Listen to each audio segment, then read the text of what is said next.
Happy Sunday and welcome to Morning Scone. A ton to do, and as always, try to keep this somewhere in the 10 to 12 minute range. So we're going to blow and go. Got to talk draft. What the Saints did, LSU guys that were and weren't picked. LSU Baseball had a golden opportunity to steal a series in Oxford and blew it. And then we'll talk about the Pelicans getting routed in Game 1 by the Warriors on Sunday night. So let's start with the Saints and what they did. Of course, we talked already about Marcus Davenport and what they did in round 1, and the fact that they went after Traquan Smith, the wide receiver, in round 2. I like what they did. If there was one surprise, it was going in. You really felt like tight end was a need position, and they did not address tight end, especially since the kid from Indiana was on the board when they picked at the end of round 3. So no tight end for the Saints. Presumably they'll be content there in veteran free agency with Ben Watson, or if they can maybe snag one in undrafted free agency. What they did on Saturday was interesting. In round 4, they went with Rick Leonard, an offensive lineman from Florida State. He's listed as an offensive tackle, but he can play anywhere on the line.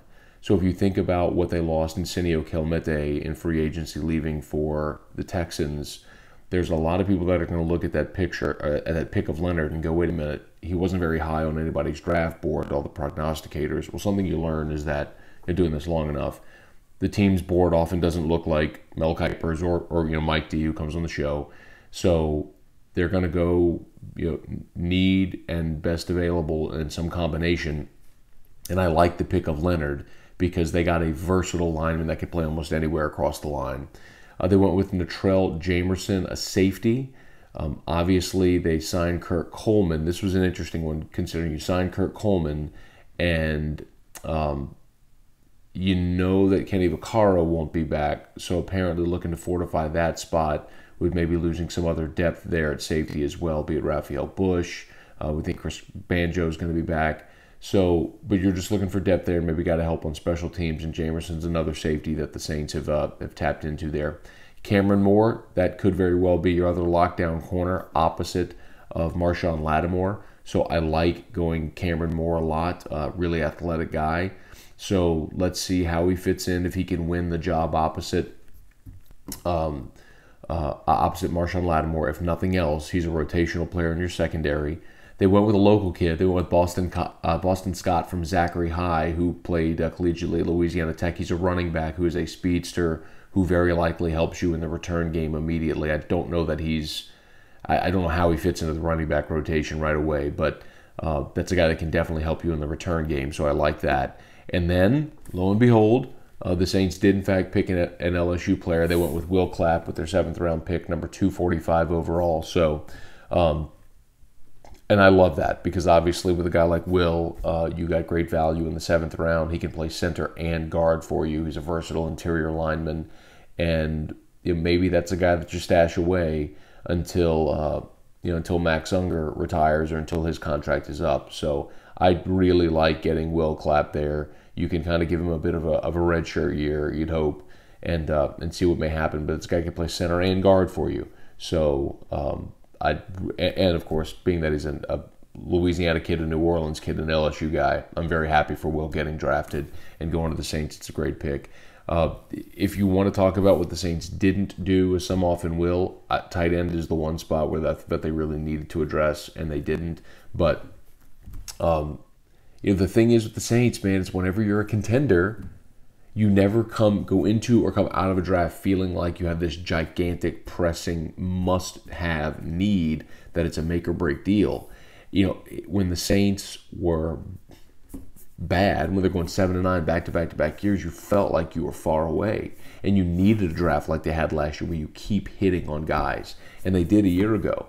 And it set their foundation for the franchise now with so much young talent on rookie deals where you feel like you're just trying to supplement, not trying to build the whole roster anymore. So they had the luxury to do what they did. And I thought that all things considered, you added guys to the roster that have a lot of physical ability in spots where, you're going to be able to supplement what you have already. So I really did like what the Saints did in the draft, especially what they did with the first pick, going to get Davenport and getting that pass rusher. 3 more LSU players were taken on Saturday. Russell Gage went to the Atlanta Falcons, so another NFC South guy.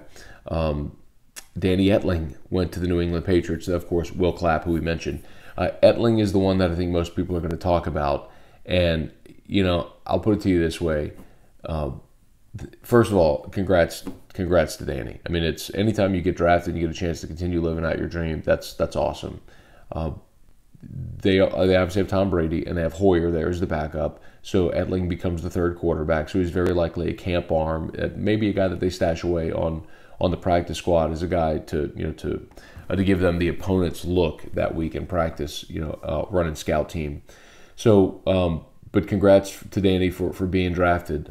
It is funny because my Twitter blew up with all the people tweeting at me, not so limited anymore. Well, I mean, realistically, if you're hyping a 7th round, let's not forget, Sean Canfield once upon a time was a 7th round pick. If you're hyping a guy that you take a flyer in the 7th round, let's call it what it is. But to his credit, got drafted, going to the model organization in the NFL. Etling spent some time working out with Tom Brady's quarterback coach, trainer in California this offseason. So there's a natural tie there as well. So congrats to Danny for going to New England. Guys that did not get drafted. KJ Malone, he's headed to the Texans. Greg Gilmore signed with the Steelers. I'm reading here from Ross Dellinger's Twitter. J.D. Moore's going to the Chiefs. Frank Herron, Patriots. Kevin Tolliver to the Bears. Christian Lockett to the Ravens. And Toby Weathersby to the Eagles. The ones that jump off there, to me anyway, are Weathersby, who was an early entry, and Tolliver, who were both early entries that you thought had a shot at being drafted. Weathersby, my guess is it was the injury concerns, the fact that he struggled to stay healthy in his time at LSU. If he can stay healthy, he's got a really good shot of making the roster in Philly because he's such an athletic lineman and he can play, I think, right or left tackle. So it's unfortunate that he didn't get picked, but he went to a good spot in Philly. And then Tolliver obviously had all the off-the-field issues. But athletically, he's as good a corner. He's a 5-star corner. He goes up to Chicago. So there's always the question, hey, did these guys make the right decision coming out early? It's easy to judge in hindsight, but the reality is you make the best decision for you and for your family. So there is no bad decision. There's no wrong decision.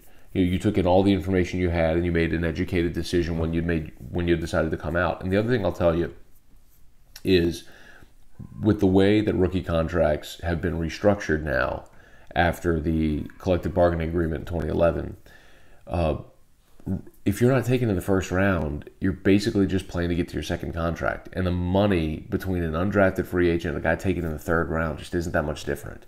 So it's why you see a lot of guys like this come out and say, hey, let's just go see if we can make a roster and start the clock ticking toward a second deal. So good luck to all of those guys. Two more things we got to talk about. I want to get into LSU baseball losing at Ole Miss, which was so disappointing because LSU got down 4-1. They rallied, took a 7-4 lead with a 6 spot in the third. And Caleb Gilbert comes in for Todd Peterson. And pitched 4 brilliant innings of shutout baseball and gave LSU a shot going into the final 3 innings to steal that series. And this one you put squarely on Paul Mainieri. And he's a great coach. He's won a ton of games, but this one's on Paul. Because as soon as Ole Miss in the 7th went double-double off of Gilbert, he should have been out. And yes, Hal Hughes booted a grounder that would have been an inning-ending double play, and LSU still would have been leading 7-6. But still in that spot, you're still leading, and then you go get Gilbert. Even if you tried to stretch him, there were so many spots where Mainieri could have gone and gotten Gilbert and brought in Fontenot, who is a down in the strike zone type pitcher, not likely to leave the yard, and he didn't. And Gilbert gives up the 3-run homer. He gives up the 5 spot in the 7th, and LSU loses. They had a shot in the 9th. If you watched it, they had the bases loaded with nobody out, and you had both Watson and Coombs strike out looking with the bases loaded. So Mainieri got tossed. He was not happy at the umpire, but in that situation, you got to swing the bat. I'm sympathetic because the strike zone, the umpire had a bad day, and the strike zone was awful, but you didn't lose because of that. And, a week ago we had this conversation with Nick Bush. Nick Bush was pitching on Sunday. The bullpen ends up blowing the lead Sunday at South Carolina. And many people wondered why Maneri went and pulled Bush when he did. And my point then was you'd much rather pull a guy a batter too soon than a batter too late. And the percentages that your bullpen, which has been really good, are going to hold it for you. And they didn't last week, but that doesn't mean you alter your approach.